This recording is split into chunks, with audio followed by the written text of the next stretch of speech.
So my front wheels got stolen. I'm only kidding, of course. They were right here. Today, and the way things are going for the next few days, we are going to be swapping out brakes. Before I show you what we've got, here is a quick glance at how to remove your old disc calipers pads. This bolt right here and the closest to the camera, remove those. 18mm. You may want to very strategically place your knee here or something to prevent this entire assembly from falling onto the ground. Drill out the spindle holes first by a 1/2 inch and then by 9/16. Of course, keep it straight. While we're down here, you may have caught a glimpse of my UMI upper control arms. I do have a separate video on how to install those. Alright, so here is mostly everything that we got for this.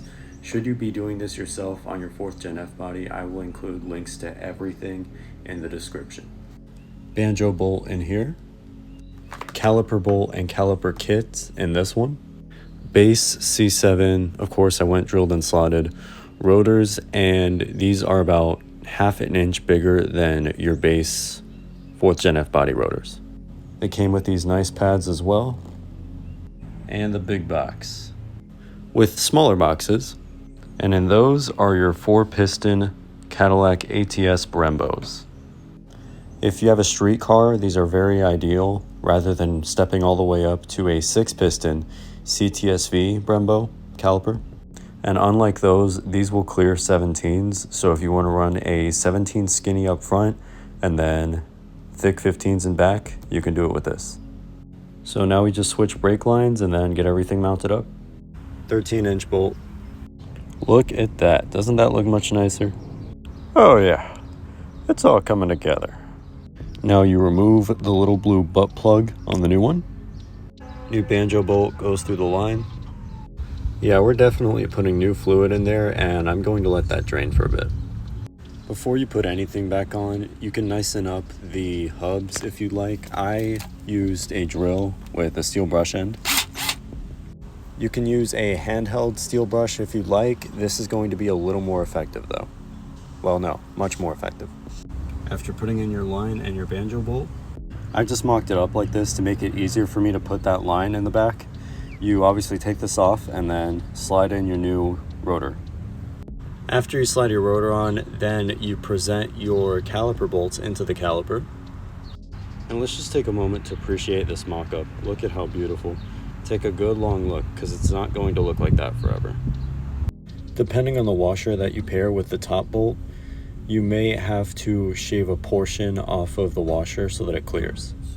Torque your caliper bolts to about 150 foot-pounds, and then your brake line to about 34.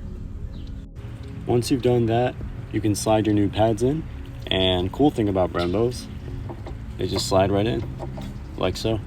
You see the holes right here in the pads, and then this hole right there on the caliper? You're gonna wanna line those up.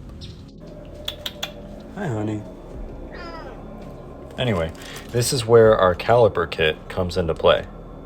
You want it to look like this, with these 2 prongs facing inward. And then you hammer the pins in here until you see this bit go all the way in. Now, if you have C6 wheels like I do, your barrels are going to clear. Your spokes, however, are not. So I copped some 1-inch spacers from Titan Accessories. I have them on the back as well, 1 1/4 inch. I suggest checking them out. They have some really nice stuff. Top off the master cylinder. A little overflowed is okay because we're going to lose a lot of it bleeding the brakes anyway. Now, this is a 1-man brake bleeding bottle. I am going to have the assistance of my mother though. I'm going to open and close this valve here as my mother is pressing on the brakes, and this is going to get the old fluid and any air in the system out of the system. That's an 11-inch. Spacer lugs going to be about 100 foot-pounds each, in a star pattern, of course. Wheels back on. Shit! Ka-chow! Put your nuts back on. Your lug nuts, dumbass. Car back on the ground. 100 foot-pounds again in a star pattern, and you're done. I love you and Jesus loves you. God bless.